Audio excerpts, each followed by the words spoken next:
నమస్తే, welcome to VN news. దీపం జ్యోతి పరబ్రహ్మం సర్వకార్యేషు విజయోస్తుతే.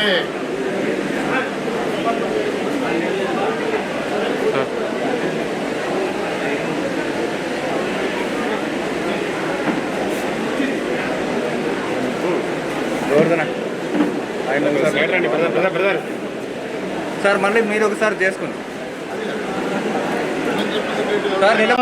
కానివ్వకుండా మనకి చట్టపరంగా ఉన్నటువంటి హక్కు, రాజ్యాంగపరంగా ఉన్నటువంటి డెమోక్రటిక్ రైట్ ఆఫ్ అసెంబ్లీ అనేది తెలుసుకుని రాబోయే రోజుల్లో మన ఉద్యోగ ఉపాధ్యాయ పెన్షనర్ కార్మికుల యొక్క సమస్యల పరిష్కారానికి ఐక్యంగా ముందుకు సాగడం అనేది మన యొక్క అనుమానాలు, అపోహలు కూడా దాంట్లో వచ్చేవాళ్ళు కొంతమందిని ఈ వాట్సాప్ గ్రూపులో మెసేజ్లు పెట్టి కొన్ని చోట్ల అక్కడక్కడ ఎన్నికల అధికారులు వచ్చి కొంత ఒత్తిడి చేస్తూ ఉన్నారు. ఈ సమావేశం జరుపుకున్న వ్యర్థలుగా చెప్తా ఉన్నారు. అలాగే ఇతర పాత్రికేయ మిత్రులందరికీ నమస్కారం. ఆంధ్రప్రదేశ్ ప్రభుత్వ ఉద్యోగుల సంఘం తన నేతృత్వంలో ఉద్యోగ ఉపాధ్యాయ కార్మిక పెన్షనర్ల ఐక్యవేదిక ఒక 30 సంఘాల భాగస్వామ్యంతో ఏర్పడి ఈ రాష్ట్రంలో ఉద్యోగ ఉపాధ్యాయ పెన్షనర్లు గత కొంతకాలంగా ఎదుర్కొంటున్న సమస్యలు, వాటి పరిష్కారం కోసం అదే రకంగా ఈ ఉద్యోగస్తులో వచ్చినటువంటి అలసత్వం, ఉద్యోగ సంఘాల మధ్య అనైక్యత, వీటి బాధ్యతారహితంగా ఉద్యోగ సంఘాల నేతలు వ్యవహరించినందువల్ల over a period of time ఈ రాష్ట్రంలో ఉద్యోగ ఉపాధ్యాయ కార్మిక పెన్షనర్ల సమస్యలు పరిష్కారం కాకపోగా మరింత జటిలంగా మారినటువంటి నేపథ్యంలో రాబోయే ఇదే రకమైన విధానం పరిస్థితి కొనసాగితే ఈ ఉద్యోగ ఉపాధ్యాయ కార్మిక పెన్షనర్ల యొక్క అస్తిత్వానికే ఇబ్బంది కలుగుతుందని, కాబట్టి ఉద్యోగుల్లో ఆలోచన విధానంలో మార్పు రావాలని, వారు కొంత బాధ్యతాయుతంగా సంఘాల్లో పాలు పంచుకోవాలని, సంఘాల నాయకులు కూడా సంఘాల మధ్య ఉన్నవి భేదాభిప్రాయాలే తప్ప వ్యక్తిగత శత్రుత్వాలు కాదు.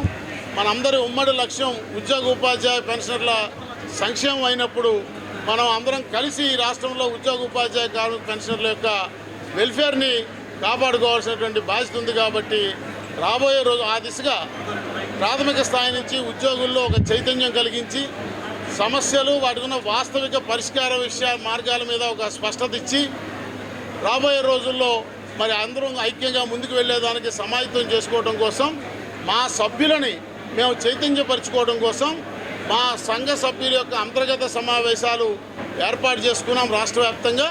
అందులో భాగంగా ఈరోజు అనంతపురం రావడం జరిగింది. ఈ సమావేశాలు పూర్తిగా మా అనుబంధ సంఘాల ప్రతినిధులతో మాత్రమే జరుగుతున్నాయి. మేము చాలా స్పష్టంగా దీనికి ఇతరులకు ఎవరికి ప్రవేశం లేదనేటువంటి బ్యానర్ కూడా బయట పెట్టాం.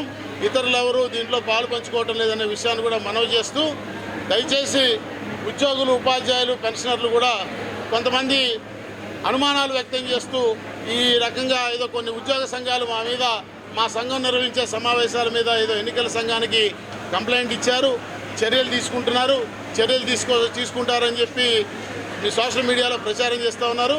వారందరికీ ఒకటే విషయం మనవి చేస్తూ ఉన్నా, ఎన్నికల code, model code of conduct కానీ అది కేవలం ఎన్నికలు నిష్పక్షపాతంగా నిర్వహించడానికి ఏర్పరిచినటువంటి కోడ్, మార్గదర్శకాల నియమావళి. దానిలో ఎక్కడ ఉద్యోగులు అంతర్గత సమావేశం జరుపుకోకూడదని, ఎన్నికలు జరుగుతున్నాయి కాబట్టి ఈ దేశంలో మిగతా జనజీవనం అంతా స్తంభించిపోవాలని, అన్ని వ్యవస్థలు సుషిప్త చేతనావస్థలోకి ఉండిపోవాలనేటువంటి ఎక్కడ దాని యొక్క ఉద్దేశం కాదనేటువంటి విషయాన్ని కూడా మనవి చేస్తూ, ఆరోపణలు ఎవరైనా మా మీద చేయొచ్చు, రాజకీయ ప్రచారం చేసినప్పుడు వాళ్ళ మీద చర్య తీసుకుంటారు తప్ప మేము మా సమస్యల మీద మేము చర్చించుకుంటే అది మోడల్ కోడ్ పరిధిలోకి రాదు. కాబట్టి వచ్చిన ఏ కంప్లైంట్ వచ్చినా ఎన్నికల సంఘం సంబంధిత అధికారులకు విచారణ చేసి ఉన్న నిబంధనల మేరకు, చట్టాల మేరకు చర్య తీసుకోమని చెప్తారే తప్ప ఎల్లయ్య కంప్లైంట్ పెడితే పుల్లైన ఊరు తీసేసామని చెప్పే పరిస్థితి ఈ దేశంలో ఇంకా రాలేదనే విషయాన్ని కూడా అందరికీ మనవి చేస్తూ ఉన్నాను. Thank you. చెప్పాను కదా, మా ఉద్యోగుల్ని చైతన్యపరచడం, మా ఉద్యోగ సంఘాల మధ్య మరింత ఐకమత్యాన్ని, సమన్వయాన్ని సాధించి రాబోయే రోజుల్లో అందరం ఉద్యోగ ఉపాధ్యాయ పెన్షనర్ల యొక్క సంక్షేమం కోసం ఉమ్మడిగా ముందుకు వెళ్ళేదానికోసం ఒక ప్రాతిపదికను ఏర్పాటు చేసుకోవడానికి ఈ పర్యటన చేస్తా ఉన్నాం.